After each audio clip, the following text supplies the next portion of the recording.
Hello అందరికీ. Hotel style puri కర్రీని ఎలా చేయాలో చూపించబోతున్నాను, చూసేద్దాం రండి.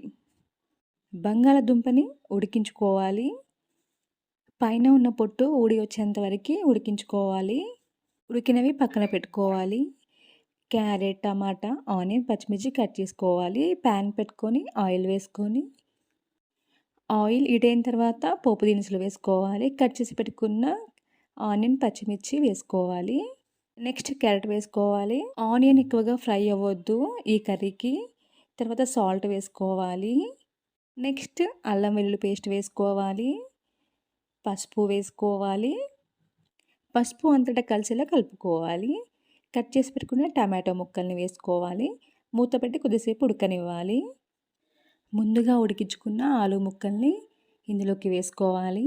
శనగపిండిని తీసుకొని ఉండలు లేకుండా వాటర్ పోసుకొని కలుపుకోవాలి. కలుపుకున్న శనగపిండి వాటర్ని ఉడుకుతున్న ఆలు ముక్కల్లోకి వేసుకోవాలి. 10 to 15 మినిట్స్ ఉడికించాలి. తర్వాత ధనియా పొడి వేసుకోవాలి. తర్వాత కట్ చేసి పెట్టుకున్న కొత్తిమీర వేసుకోవాలి. అంతేనండి, పూరి కర్రీ రెడీ అయిపోయింది. చిన్నప్పుడు మా మమ్మీ పూరీలు చేస్తున్నప్పుడు నేనైతే పక్కనే ఉండి ఉబ్బిన పూరీలే వేసుకొని తినేదాన్ని. మీరు కూడా అంతేనా? నాకైతే చాలా ఇష్టం అలా తినడం. నేను చేసిన ఈ పూరి కర్రీ ప్రాసెస్ నచ్చిందా? అయితే మీరు కూడా మీ ఇంట్లో ట్రై చేయండి. ఎలా వచ్చిందో కామెంట్ పెట్టండి. Thank you for watching. నా ఛానల్ ఫస్ట్ టైం చూస్తున్నారా? మరి లేట్ ఎందుకు? సబ్స్క్రైబ్ చేయండి, లైక్ చేయండి, షేర్